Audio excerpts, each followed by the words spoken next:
For our students with disability, our Aboriginal students, our children in care, we've introduced the last 3, 4, 5 years that there is a personalised learning plan in place for children. So it's a quite a significant initiative reaching all preschools and schools. So Caitlin, you've been leading that piece of work. Can you give us an update, 3 or 4 years in, where we're at with the One Plan? Thank you, and thanks for leading that in. This year was our first year outside of our phased implementation. So from the beginning of this year, all of the schools and preschools had rolled into using the One Plan. We've currently got 28,538 One Plans recorded. We've got 2 systems now that schools and preschools can choose to record their One Plans. We've got the existing online module, which was rolled out over the 3 years. And then at the beginning of this year, we released an interim template as well. So we've got the 2 different systems running this year. It will be the same thing next year as well. So schools and preschools will have the same 2 systems that they can choose to use next year. The reason that we introduced the interim template was to try to help preschools and schools with an easier to use online system. So the existing online module could be a bit dodgy at times. It wasn't particularly easy to use, and sometimes work could get lost. So the interim template was released to help schools with that, while we work on pulling together a brand new system for One Plans. And the new system, we want to make sure that it's going to feed into all of the other systems that are used at schools and preschools to try to reduce the duplication for teachers and for leaders, and also to make it much easier for parents and grandparents and carers to actually be able to see the plans and the progress of your children live and be able to see what's in there instead of having sort of paper versions that float around and do or don't get home. So there's a couple of really big things that we're trying to look at in the creation of the new system. That work began at the start of this year about looking at what this new system might be. And as we were looking into it, we realised we don't have a really great map or understanding of the entire personalised learning process. So starting with how schools consult with parents and carers, how they can get support from student support services if they might need that, the funding and resourcing application. So the whole sort of process of personalised learning, we don't have a really clear process of what that looks like. So we've been running a number of workshops, both with teachers and leaders, parents, carers, families. We've also talked to people from the Department for Child Protection and Guardians as well, student support services, and then a range of different people from corporate, so people who look after the data and the resourcing, maybe look after the allied health side of things, to try to get a really good understanding of how the personalised learning process is working and how it could work better in the future and what the pain points and the challenges of that are. So we're almost at the end of that process, so we're hoping to have a really good map of how that works, and that map will then be able to feed into when we actually start looking into the development of that new ICT system to develop One Plan, so that we know what the process should be and how a system can help with that. I'll be around all day, so if anyone has any specific questions about One Plans, both the system but also more broadly, I'm more than happy to have a chat with anyone as well. Thank you. Thanks, Kayla. So the one way of, as parents, talking to your preschool and schools is using that language of One Plan and saying, look, I'd like to review the One Plan, I'd like to talk about it, and that will be the gateway, because schools will go, I know what the personalised learning approach planning document is and how to connect with you as a parent or grandparent around that. So speak to Caitlin if you need any advice around that. Look, once again, it's great. Thank you for your attendance today. It's always sustaining. I suppose all of us really are here because we want the best for children, whether it's your own children, the school, preschool, but it's all about, children who are thriving in a thriving state. So it's we've held these forums for 4 years. For the people here for the first time, sometimes it is the end user who has a particular issue that needs discussion, and so that's the purpose. Part of today is there are people around that will be connecting with you. As some of the workshops are held, I don't hold a workshop. I kind of hang around near the coffee shop at the back there, and if you'd like to have a personal chat with any of the staff or me, you just sort of catch us. So I'm there and I've got my notebook. Sometimes that's the easiest way, just to say, let's just have a chat. So that is a really strong purpose of today, is to do that, but it also is to get in front of the game as much as possible. Because getting in front of the game means we're doing policy right, we're doing the overarching things right. 2 people have talked to me about policy today, and I'm going, yes, this is good. So, I've committed to 2 parents, they can wave their hands in a minute. We want to share, they really want to talk about the medication policy and how it works from their point of view. And so I'm really interested about that, because we rely on health, of course, to tell us about medication, how we do it in schools. But it's good to know about how it works as from an end user about that. So if any parent would like to join a discussion around medication, I'm going to set up a little meeting soon, and I'll advertise it towards the end, and you say, yeah, I want to come in and come down here or wherever we hold it and discuss medication in schools. If it's not a burning issue for you, of course you say no thanks. But actually I want to talk, who raised the issue about inclusion policy? Can someone, thank you for raising it. Because as soon as you said it, I went, if this is okay with everyone, it's up to you as reference people, and I'd really like to have a parent, and one of our parent forums, next one, on inclusion policy. Because at the moment we're shaping quite a few things in the department around inclusion. And inclusion means different things to different people. And it's actually really important that we actually have this kind of joint discussion as adults, as parents and grandparents and carers, as educators, what inclusion is and what it isn't. And how do we go forward much more in an inclusive education system? Because, you know, the school we're on today, I saw the sign and I was really heartened by the sign, inclusive education. And I went, great, I wonder what that means. What about means for every child? How does it operate? So that's the sort of discussion I'd like. So in the department, we're just about to morph what we've got as a disability policy programs directorate, which is mine, into an inclusion directorate. So we're actually flagging to the system that inclusion is a value that we're going after, and it's actually in the department's strategic plan. It's the first time that we've actually badged it as an inclusive model that we're after. So that means the lighthouse has been set. Of course, the practice then needs to change. And of course, that requires a continual discussion about when things aren't inclusive, when things aren't working, what do we learn about that to morph into inclusion. The other thing, just as we signpost things in the department, we have Teacher of the Year awards, and they'll be announced in 3 or 4 weeks, 5 weeks. You know, Leader of the Year, Teacher of the Year. For this year, this is the first time it's an Inclusion Teacher of the Year about students with disability. Now, it's once again a flag for us to say the skills of teaching students with disability, teaching children with 1 and 4 need to be acknowledged and celebrated. And so I'm pretty excited that that is the first time the award is going ahead this year. I am looking, we have, good morning Matt, thank you.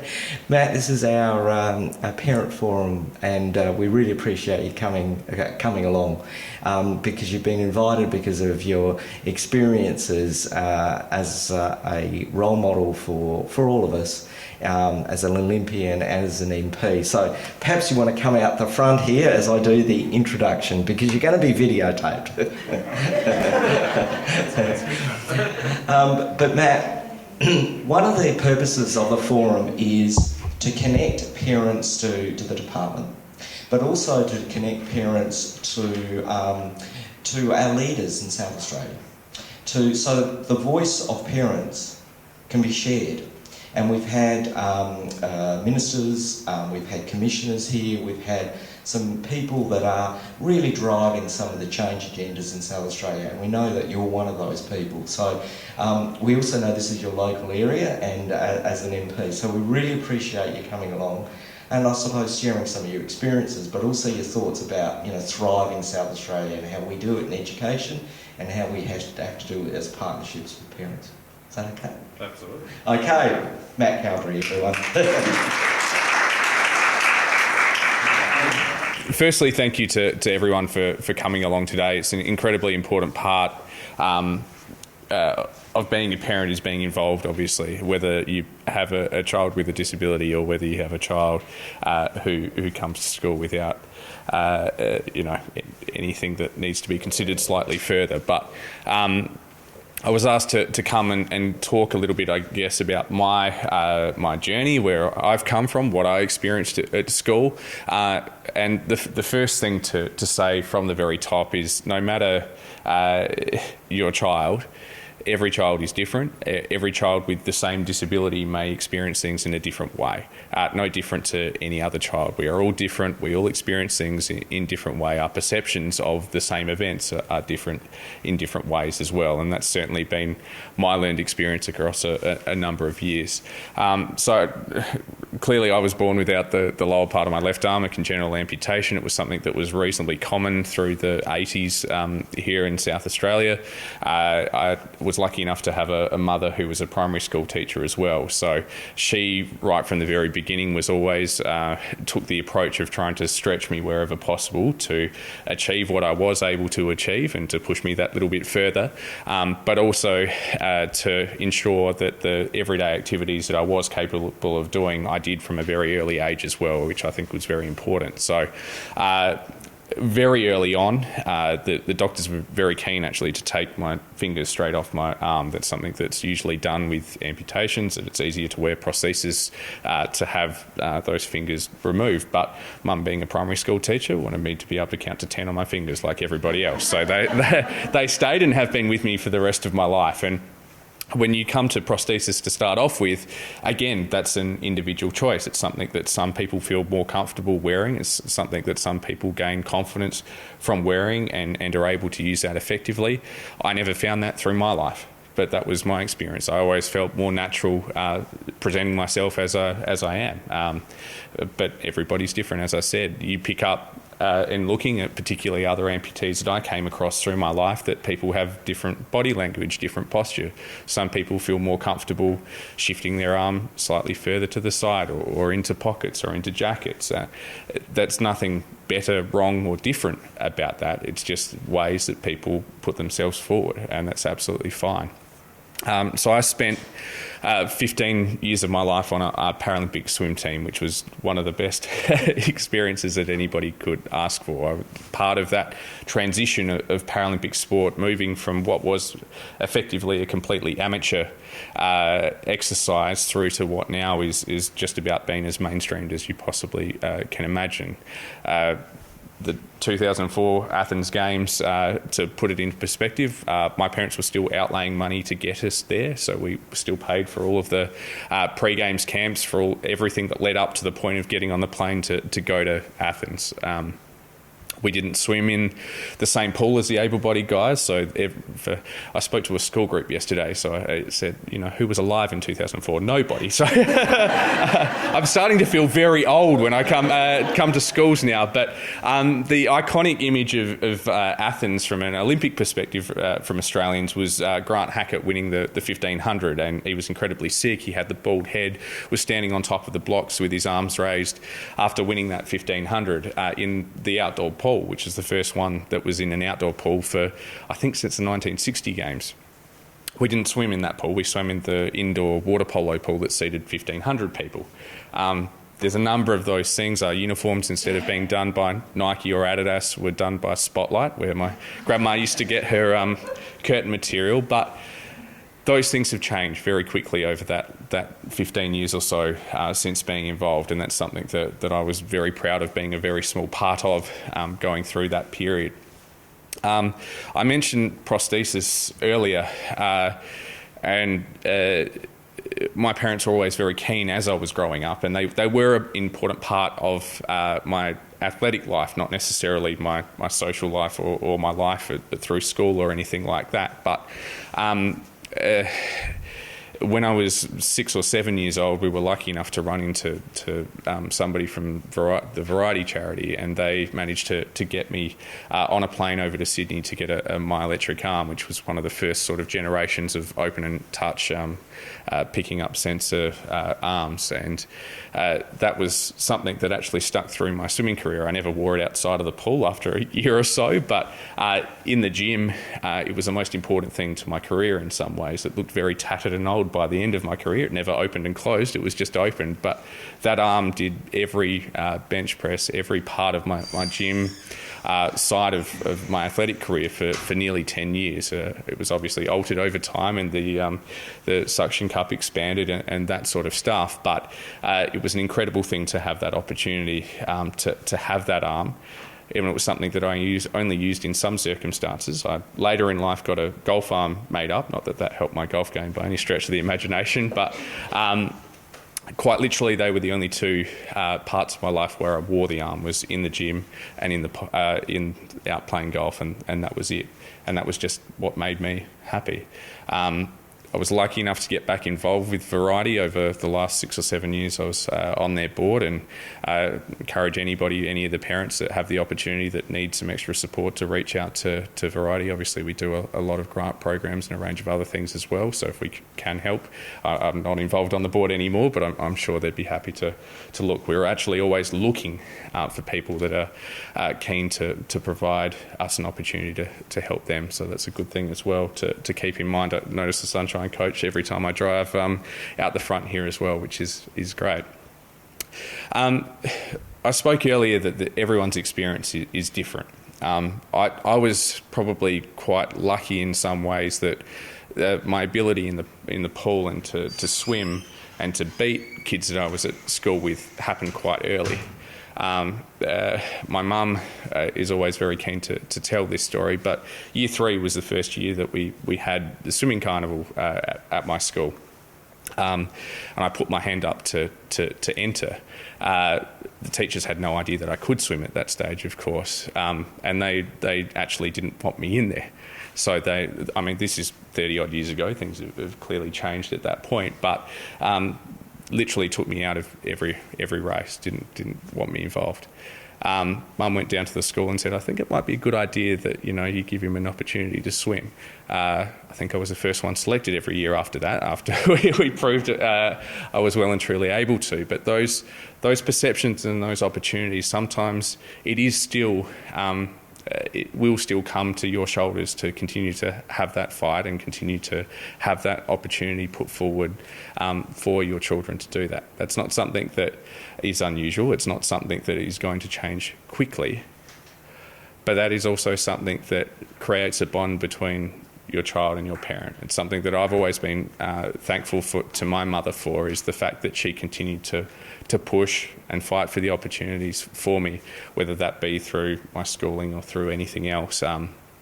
And that bond is something that's very special. It's something that you don't necessarily get to build up with other children as well. So the fact that I've always perceived anyway that I don't need to just prove that I'm as good as every other kid. I need to prove that I'm better. That's always been my philosophy through life, and I think that's something that actually in some ways makes a lot of children with disability special, is that I won't say chip on shoulder, but the want and desire and drive to prove ourselves is something that is an incredibly strong and helpful trait to have as a human being. So with every negative, there's an incredible positive, and something I think the strong-willed aspect of the majority of children is something that should never be underestimated. I spoke earlier about that 15 years on the team, and to just drill slightly into some of my teammates and some of their experiences perhaps at school, and they were all incredibly different. Everyone, to an extent, I assume, watched a bit of the Paralympics over the last couple of weeks. Yeah. Grant Patterson, does that ring a bell to anybody? Grant Scooter Patterson. He's has a very unique form of dwarfism and grew up in Cairns, possibly the biggest larrikin you could ever come across. But his time through school was always very, very interesting. Had a younger brother who was obviously significantly taller and bigger than he was, but was only a year below him at school. And he often talks about the relationship that he had with his brother, and how special that was for him at school, that his circle of friends, and he believed that his inclusivity through his schooling was largely based on his relationship with his brother and the experiences that they shared growing up. One of the coolest things I think about Grant as well, the scooter that he gets around on was actually a Year 11 tech studies project that his school designed for him. So that scooter that he's had and used now for the last 10 years came out of his education journey. And that's a pretty cool thing, that they specifically designed, produced this bike, and have done a couple of models for him now that they've bumped up every year for him. And I think that's pretty cool. Others on our team have not necessarily had as good experiences through their education journey and their social journeys. That unfortunately comes with the territory. But the positivity, the opportunities, and sport is a wonderful one of those. Like any other child, the one thing that we can do as parents, I've got two as well myself now, is find that thing that our kids are good at. Everyone's got something. Everyone's got something that they're naturally gifted towards, something that they find not just fun and enjoyable, but something that finds a way of painting a picture of themselves. It's not just necessarily about one thing. I think that is something that is very helpful, whether that be art, whether that be music, whether that be sport, whether that be anything else. The ability to stretch yourself in something that you enjoy outside of that is something that we should all, as humans, continue to try and find. But I think as people with disability, the change and the added confidence that you can gain from finding that thing in life is that little bit more special. Happy to take any questions from anybody about anything, to be completely honest. I can talk a little bit more about the Paralympic side if you want. From a local side, I'm incredibly proud of the education facilities and the groups that we have here in the local area up at Kidman Park Primary School. Their facility up there and their very special and unique program has been doing a fantastic job for those students up there. Obviously here at Fulham Gardens as well. But if I look back from my own personal experiences as well, I won't go too much into the NDIS. Obviously, that's a significant change, and was always going to have teething problems, unfortunately. But to put things into perspective, in the old system, as soon as I turned, I think it was 7 years old, I was no longer eligible for disability support from my parents because I was no longer deemed disabled enough to need anything additional. So while things have changed over time, it's not necessarily that they've got better or worse, but the more, again, that we can continue to push as parents to find those opportunities for our children, the better. Is there any questions? I'm going to start. I'll take a break. Matt, I'm really interested about what worked best for you when you were at school and education, and what was the hardest. So I like the double-edged sword, you know? And then thinking about the policies that we're doing and practices in our schools, what are the implications. But let's go what worked and what were the hardest bits. What worked? As I said, I think from an inclusion perspective and from a social inclusion perspective, that fact that I had something that I was better than everyone else at was very helpful for me to not be looked upon differently by my peers through school. So that was certainly something that worked. I was reasonably lucky in the fact that there wasn't too much that I wasn't able to do. Monkey bars I still haven't mastered just yet, but there's a few other bits and pieces. The hardest thing was probably actually in high school, to be honest. There was a very prescriptive of all things, something I thought I'd be very good at, which was PE, and had been very good at. And I can't remember if this was year 11 or year 12, but one of the units that we did was a water aquatics unit and canoeing. And I'd gone out of my way to sort of find an adapted prosthesis to do this. That golf arm that I talked about earlier, we sort of found a very distinct, strange attachment that worked to hold an oar. But one of the particular things that they wanted us to do was to sort of do a sideways left arm or right arm down movement with the boat that sort of shifted you out this way and then across the other way. And basically that was the first time in my life that I'd been failed on a course purely based on the fact that I actually couldn't do it. And I mean, I had mixed feelings about it, obviously. My parents had very strong feelings about it, particularly that it was going to impact my year 11 or year 12 mark. But it was the first time, and a teacher that I'd always had great respect for and got along with very, very well. And they'd taken the view that they wanted to mark me no differently to everybody else based on what I was capable of doing. And in some ways, I kind of actually weirdly respected that. But it was clear that wasn't in line with what expectations were or what I was capable of doing. So that was probably one of the first times that I had to sort of remember that while I hold myself to the standard that I should be treated no differently, really that is being held to me being able to do everything to the best of my ability and not anything else. And that was probably the first time in my life where I'd really had to reconcile those two things. I was just interested in your thoughts on the Paralympics. Whilst I was watching, I couldn't help but think, wouldn't it be great if we just had an Olympics? Yeah. This is where it gets very controversial. So my personal view, and again, maybe very different to others, but I actually love the fact that they're separate events because they stand for two completely separate things. Olympics is faster, higher, stronger. Our guys know that when we're going out there, we're actually competing not just to be elite sports people, but we actually are doing something much more than that. I talked earlier about sort of Athens, Beijing, London, and then Rio. The opportunity that we get every 4 years to change perception of disability, not just in our local areas, but also in the countries that these games are held, is incredibly important.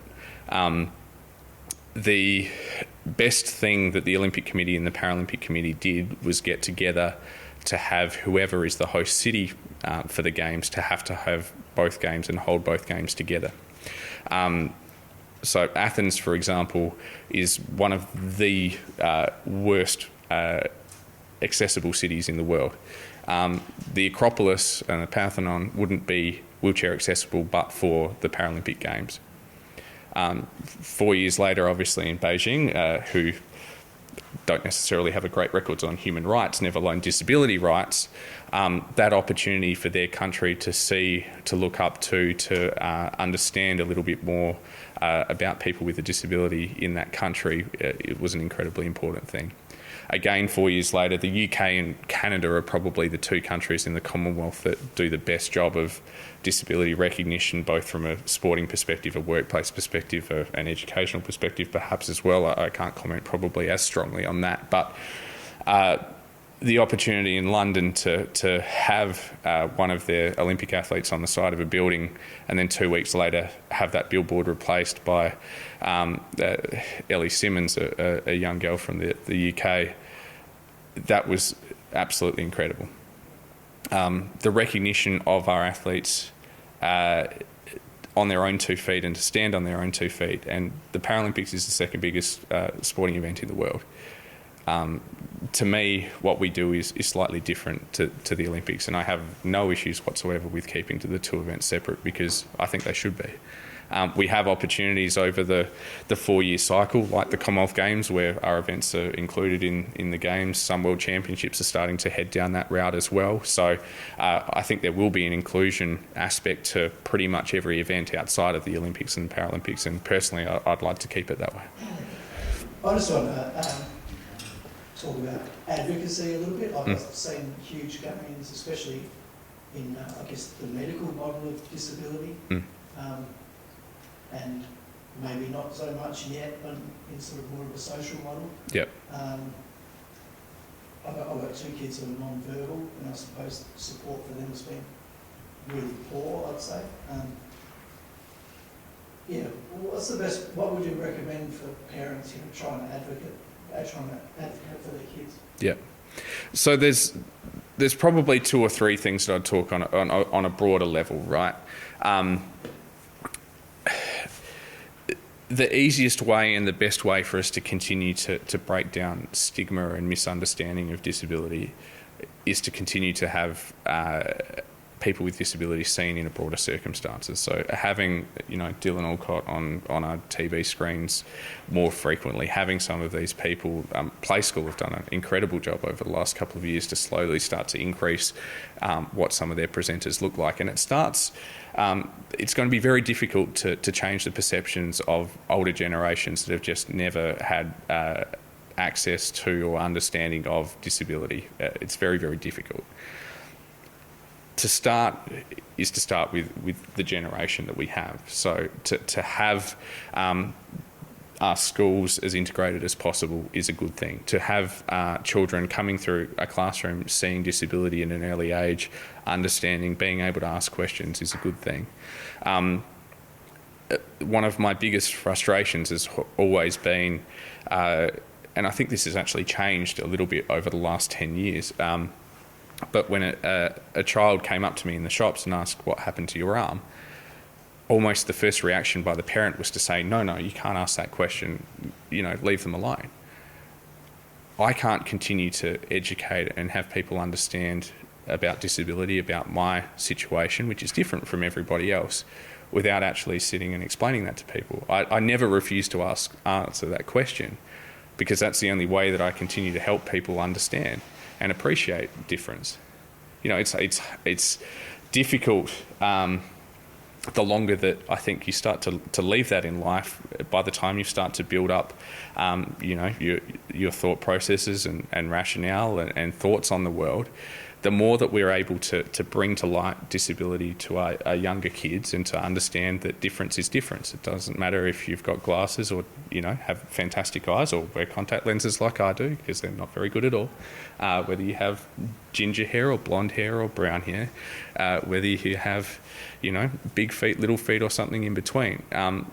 The fact that we're able to make and learn those lessons early is our best way to start to change those perceptions over time. So I think the best focus for us is to put that to our younger generations, because starting at the later side is going to be very, very difficult. But in terms of social advocacy, I think that's going to be the hardest thing to change. Institutionally, we can change things reasonably quickly in the overall scheme of things.